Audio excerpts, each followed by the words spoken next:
Assalamualaikum warahmatullahi wabarakatuh.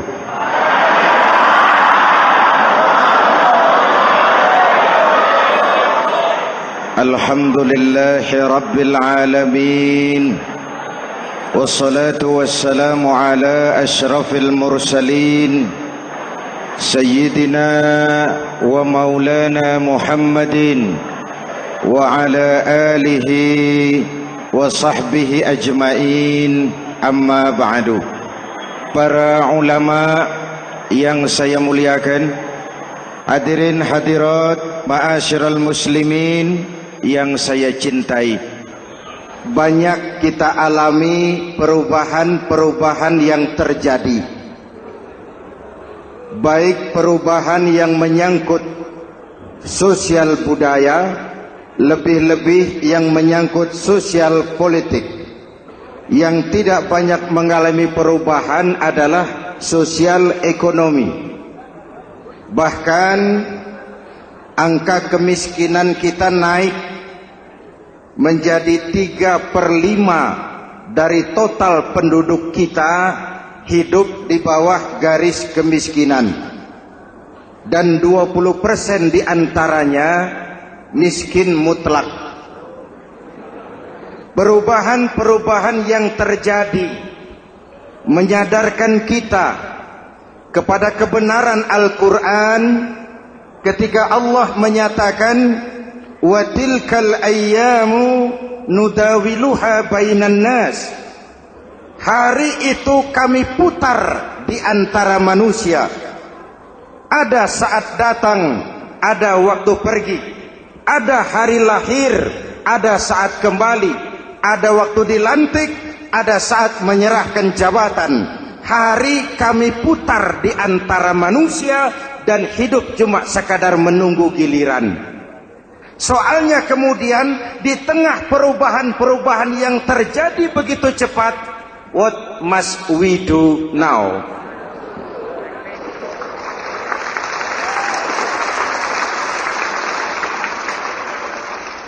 Saya juga nggak ngerti itu. Yang penting kan penampilan. Saudara-saudara kaum muslimin di seluruh tanah air, jadi pemimpin adalah pelayan bagi orang yang dipimpinnya.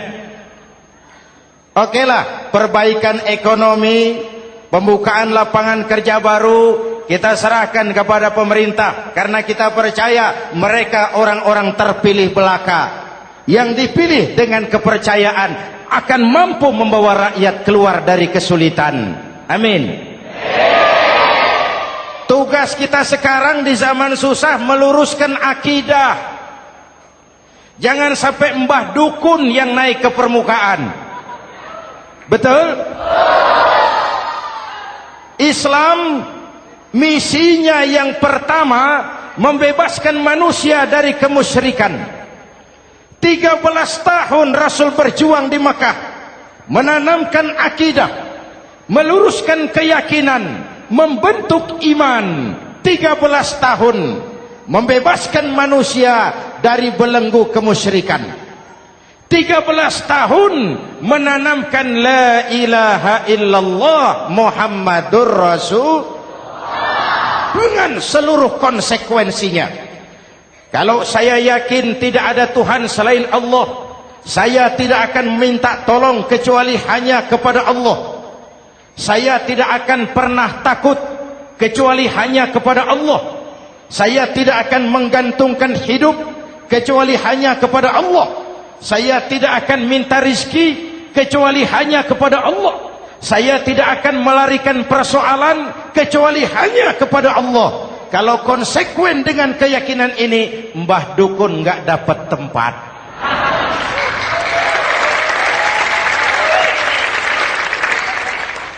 Akur? Ayo lihat secara sederhana. Saya sandaran di tiang, tiangnya ambruk, sayanya jatuh. Saya sandaran di tembok, temboknya runtuh, saya juga runtuh. Saya sandaran kepada orang kaya, dia jatuh miskin, saya bangkrut. Saya sandaran kepada jenderal, dia pensiun, saya selesai. Tapi kalau saya sandaran hanya kepada Allah, Allah tidak akan pernah miskin, Allah tidak akan pernah lumpuh, Allah tidak akan pernah terpuruk, dan Allah tidak akan pernah berkurang kekuasaannya.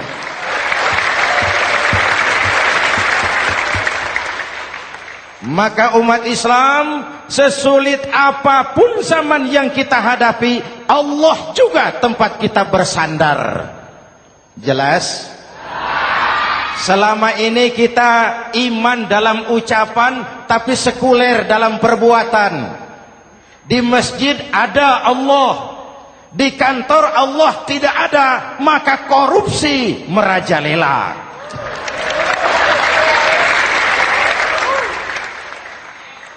Di masjid ada Allah, di pasar Allah tidak ada, maka timbangan tetap curang. Kita iman dalam ucapan, tapi sekuler dalam perbuatan. Oleh karena itu, sesulit apapun zaman yang kita hadapi, iman jugalah pegangan kita. Allah juga tempat kita bersandar. Boleh zaman berubah, akidah jangan sampai goyah. Karena iman kita hidup, untuk iman kita berjuang, dan dalam iman kita ingin kembali menghadap Allah Subhanahu. Selama ini manusia Indonesia kita lebih banyak diisi otaknya, hati sering kosong, agama dangkal, akidah rapuh, moral rendah. Memang kemudian muncul banyak orang-orang pintar, cuma sayang tidak benar. Indonesia kita bangkrut, Indonesia kita terpuruk, Indonesia kita sakit parah kalau diurus orang yang cuma pintar tapi tidak benar. Kita perlu orang-orang pintar, tapi kita lebih perlu orang benar. Jelas? Kalau cuma pintar tapi tidak benar, itu yang sering saya sampaikan, nanti disuruh ngurus beras malah nimbun beras.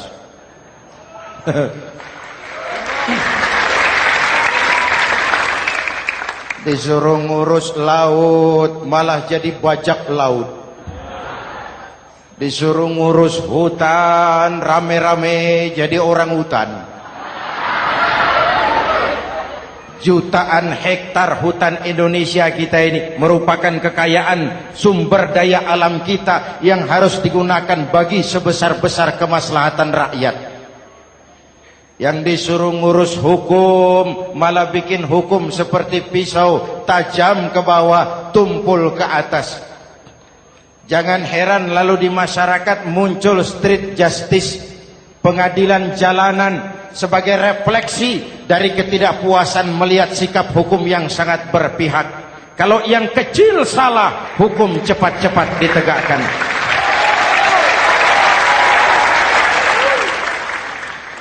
Lihat saja sekarang ini kalau orang terkenal banyak uang punya masalah, antri yang bela. Betul? Tapi saudara lihat si Marsinah di Jawa Timur, si Sengkon dan Karta di Jawa Barat, si Udin Bernas wartawan Jogja terseok-seok mencari keadilan, sampai hari ini urusannya masih remeng-remeng. Kenapa bisa begitu? Jawabannya sederhana, tidak ada fulus. Ada fulus mulus, tidak ada fulus manfus. Betul? Jangan sampai para penegak hukum kita terjebak pada lagu baru, maju tak gentar membela yang bayar.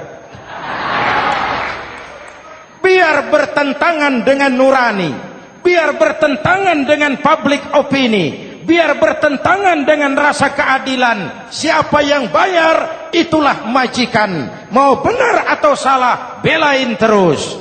Kalau seperti inilah hukum kita, mafioso keadilan akan tetap gentayangan. Hadirin yang saya hormati, 13 tahun beliau berjuang di Mekah, meluruskan keyakinan, memantapkan akidah, meneguhkan iman. Dari situ segalanya dimulai, dan ke situ segalanya akan menuju. Intan paling mahal, mutiara paling berharga, tidak lain adalah nilai-nilai keimanan. Kalau itu sudah tergadai, apalagi yang bisa kita banggakan dalam kehidupan ini? Kita merasa harta kita berharga, belum ada artinya ketimbang iman. Kedudukan kita punya nilai pun belum ada artinya ketimbang dengan nilai-nilai keimanan. Itu intan paling mahal, itu mutiara paling berharga. Harta baru ada manfaatnya kalau dilandasi dengan iman.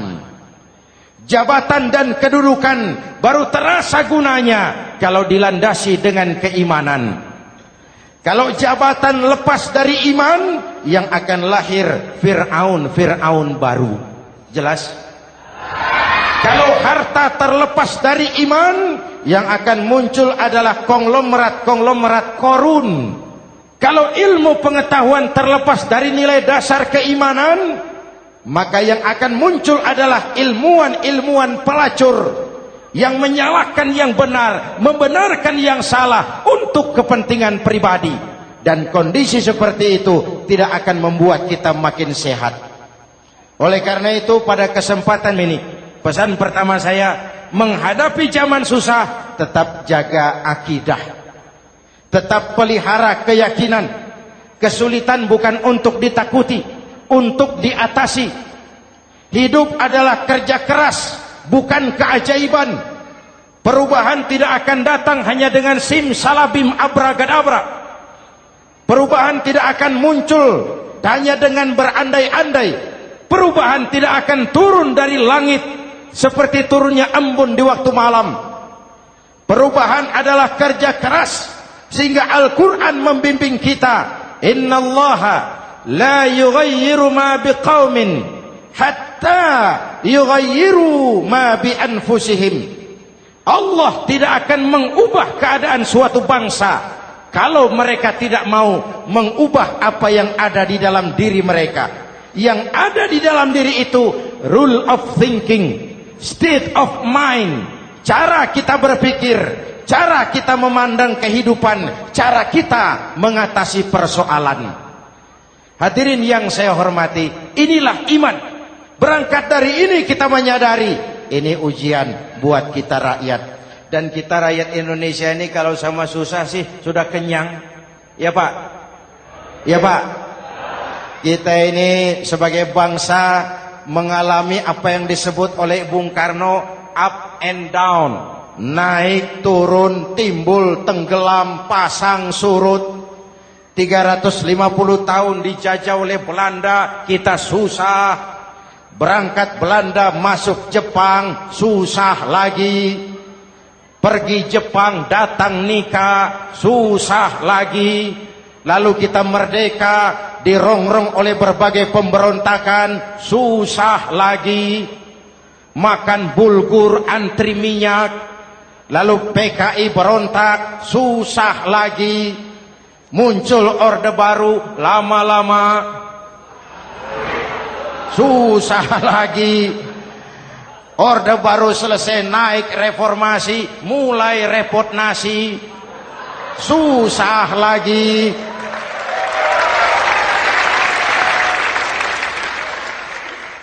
Kalau susah kita ini sudah akrab, sudah intim. Mestinya kalau sudah susah seperti itu, jangan salah sikap menyikapi kesusahan. Jangan sampai kita potong kompas, ambil jalan pintas, terjebak menghalalkan segala cara. Itu tidak akan menguntungkan. Itu tidak akan menyelesaikan. Kalaupun selesai nampaknya penyelesaian sesaat. Dan penyelesaian sesaat bukan penyelesaian yang sebenarnya. Karena itu tetaplah dalam koridor keimanan. Boleh zaman berubah, akidah jangan sampai goyah. Silahkan masa berganti, tapi keyakinan jangan mati. Sekali la ilaha illallah, sampai tetes darah paling penghabisan, tetap la ilaha illallah. Sanggup? 3 orang. Sanggup? 21.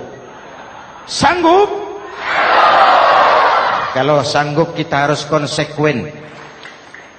Saudara-saudara di seluruh tanah air, misi yang kedua dari Islam setelah membebaskan manusia dari kemusyrikan, membebaskan manusia dari ras diskriminasi, mengikat manusia dengan tali akidah. Sebelum Islam datang, manusia dibedakan oleh warna kulit, manusia dibedakan oleh faktor keturunan, manusia dibedakan oleh faktor harta dan benda. Adalah Rasul yang mengajarkan, innallaha la yanzuru ila suwarikum wala ila amwalikum walakin yanzuru ila qulubikum wa a'malikum. Allah tidak melihat potonganmu, Allah tidak melihat hartamu. Yang Allah lihat itu adalah hatimu dan amal perbuatanmu. Jauh sebelum Amerika teriak-teriak membanggakan apa yang mereka sebut sebagai Declaration of Independence, Nabi sudah mengajarkan kepada kita semua, annas kulluhum li Adam wa Adam min turab la fadla li arabiyyin ala ujamiyyin illa bittaqwa. Seluruh manusia berasal dari Adam. Adam diciptakan dari tanah. Tidak ada kelebihan Arab dengan yang bukan Arab kecuali takwanya. Jauh sebelum Amerika mencanangkan bahwa semua manusia dilahirkan sama, that all men are created equal. Jauh sebelum itu Islam sudah membebaskan manusia dari ras diskriminasi. Apa dalam konteks kekinian menghadapi zaman susah tetap jaga kerukunan? Ya Pak, ya Bu, oi Bu. Menghadapi zaman susah tetap jaga kerukunan, baik antar umat seagama, antar umat beragama, maupun antar umat beragama dengan pemerintah. Menjaga kerukunan. Jangan saling sikat sikut di antara kita. Sebab kalau sudah rukun, saya ajak berhitung. 1 ditambah 1 sama dengan, itu matematika namanya. Hasilnya pasti. Tapi angka sosial hasilnya aneh. Saya ubah jadi angka sosial. Ayo kita berhitung lagi. 1 orang takut ditambah 1 orang takut sama dengan 2 orang setengah berani. Kenapa setengah berani? Karena sudah berdua. Tadi kan takut sendiri. Kalau sama-sama takut berkumpul jadi setengah berani. Kalau ditambah 1 orang takut lagi, 1 orang takut ditambah 1 orang takut ditambah 1 orang takut sama dengan 3 orang berani. Kenapa jadi berani? Karena sudah bertiga. Kita yang lemah, kita yang marginal, kita yang dikucilkan, bahkan kita yang dilecehkan, kalau mau rukun kita akan kuat dan tidak bakal dipermainkan orang.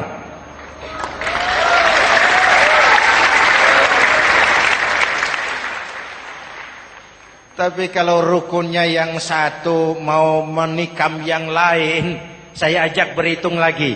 Yuk berhitung yuk. 1 ekor ayam ditambah 1 ekor musang sama dengan 1 ekor musang. Kemana ayamnya? Dimakan musang. Betul nggak nih hitungan? Ayo kita hitung lagi. 1 ekor ayam ditambah 1 ekor musang sama dengan 1 ekor musang. Kemana ayamnya? Dimakan musang. Jadi kalau kita suka kumpul dengan orang yang mau makan kita, selesailah kita.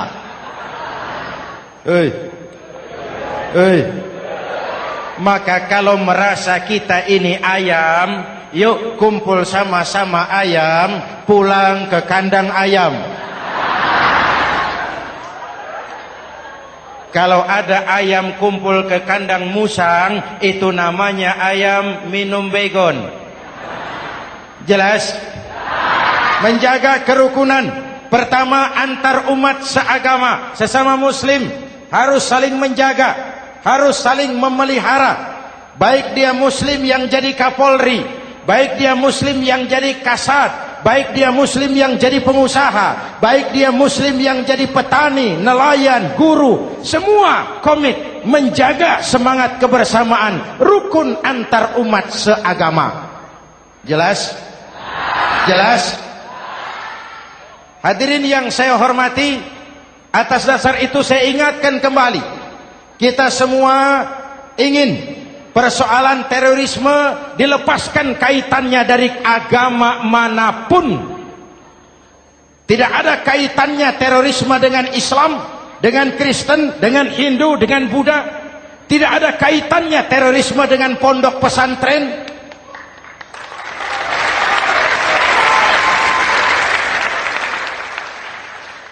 Jangan sampai pesantren jadi kambing hitam. Karena sejak zaman penjajahan, pesantren sudah terbukti memberikan kontribusi bagi perjuangan memerdekakan rakyat Indonesia. Rukun antar umat seagama. Yang kedua, rukun antar umat beragama. Islam ini rahmatan lil. Jangankan manusia walaupun berbeda agama, binatang saja dihormati. Ada hadis, fa iza zabahtum fa ahsinuz zibhata. Kalau kamu menyembelih hewan, sembelihlah dengan cara yang terbaik. Jangan menyembelih ayam dengan pisau tumpul. Itu namanya tidak berperi kebinatangan. Yang kecil lagi, saudara buka babul istinja, makruh buang air kecil di tanah yang berlubang. Sebab apa? Pertama, menjaga kesehatan. Siapa tahu di lubang yang saudara buang air kecil itu ada gas beracun. Kalau tidak, melindungi binatang yang ada di dalam lubang. Siapa tahu di lubang yang saudara buang air kecil itu ada semut sedang rapat membahas terorisme. Apa dosanya lalu mati dikencingi? Ini namanya rahmatan lis semut.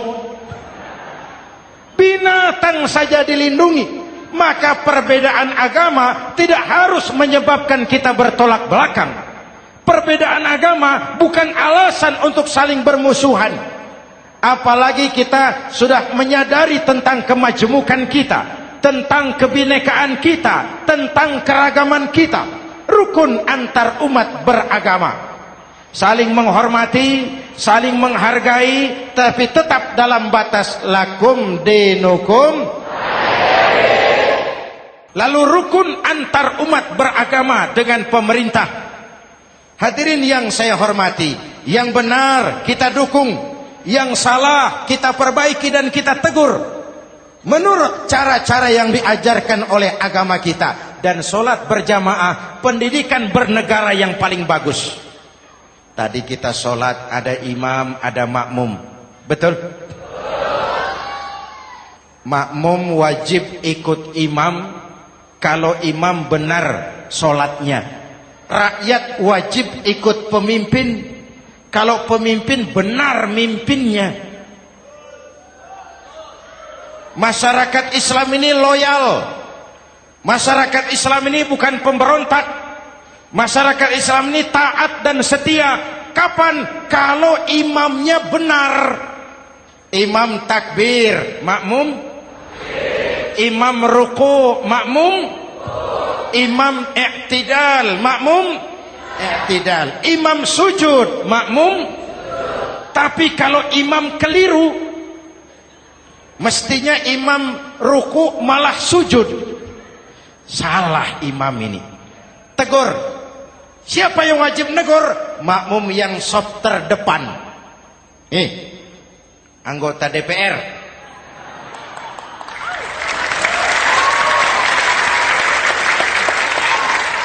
Ini wakil-wakil makmum ini. Sop di depan ini. Kalau imam keliru mereka paling tahu. Ngomong. Tegur. Bagaimana negurnya? Ada aturan main. Mestinya ruku, imam sujud. Salah ini imam. Subhanallah. Kan begitu negurnya. Betul? Tidak boleh juga imam keliru, makmum emosi. Main pegang. Weh, makmum salah. Hoi, hoi. Kacau sholat. Betul?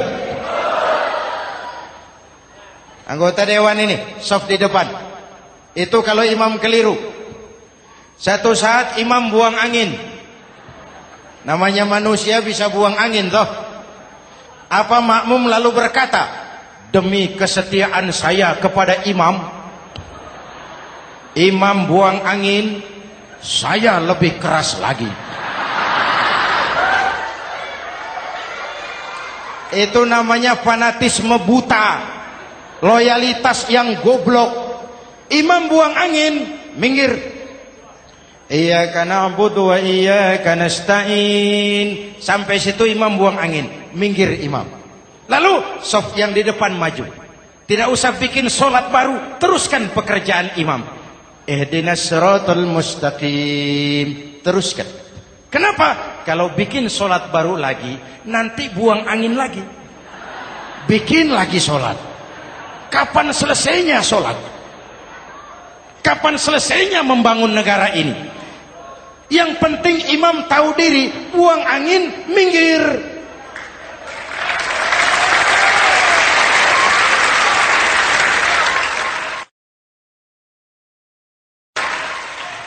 Ini kacaunya sholat berjamaah kita sekarang. Kacaunya negeri kita sekarang. Banyak imam sudah buang angin, gengsi. Dia aja merasa nggak punya salah. Dikasih tahu sama makmum, imam tadi buang angin ya, malah jawab sedikit. Apa kalau sedikit lalu tidak batal sholat itu?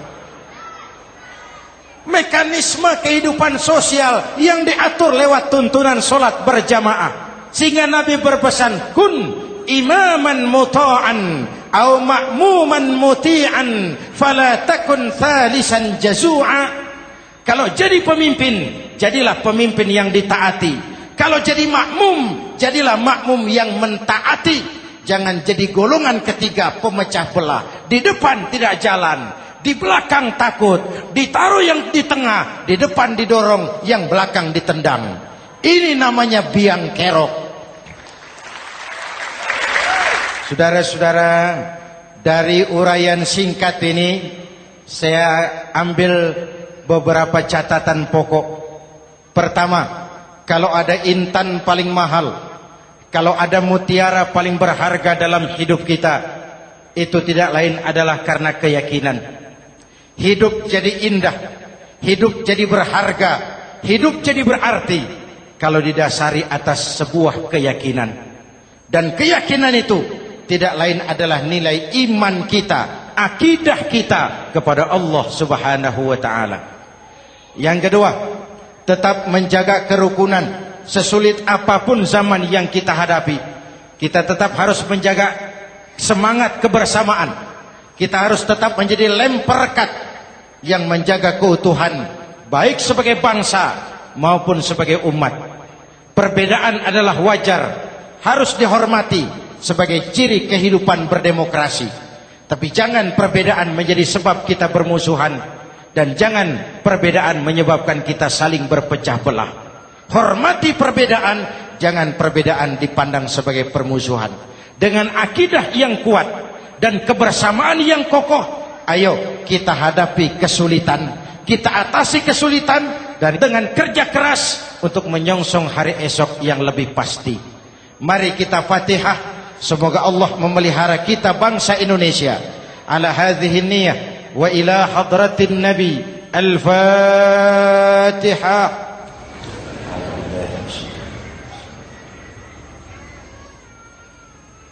Iyyaka na'budu wa iyyaka nasta'in. Ihdinas siratal mustaqim. Siratal ladzina an'amta 'alaihim. Bismillahirrahmanirrahim. Amin. Alhamdulillahi rabbil alamin.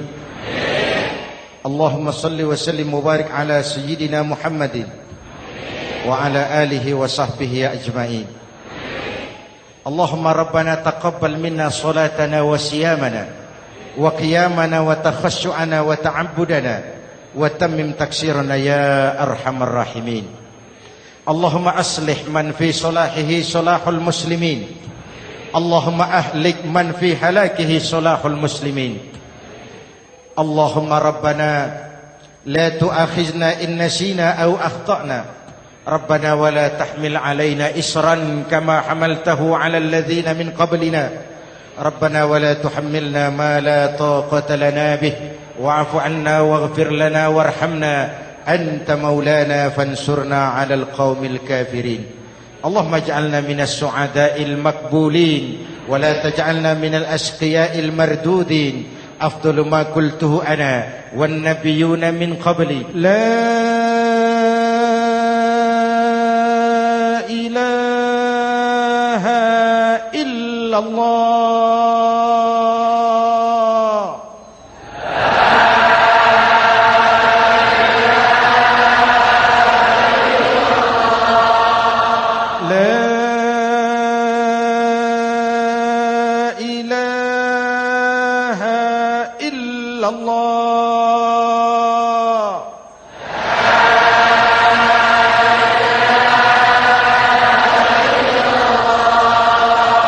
Muhammadur Rasulullah.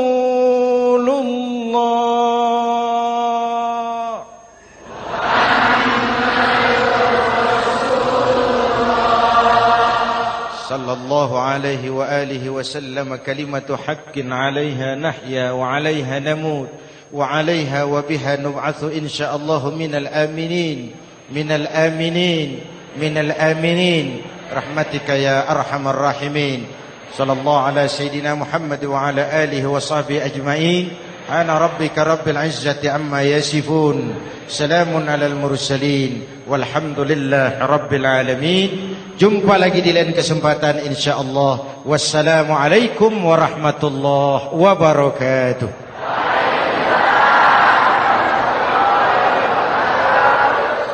Mm-hmm.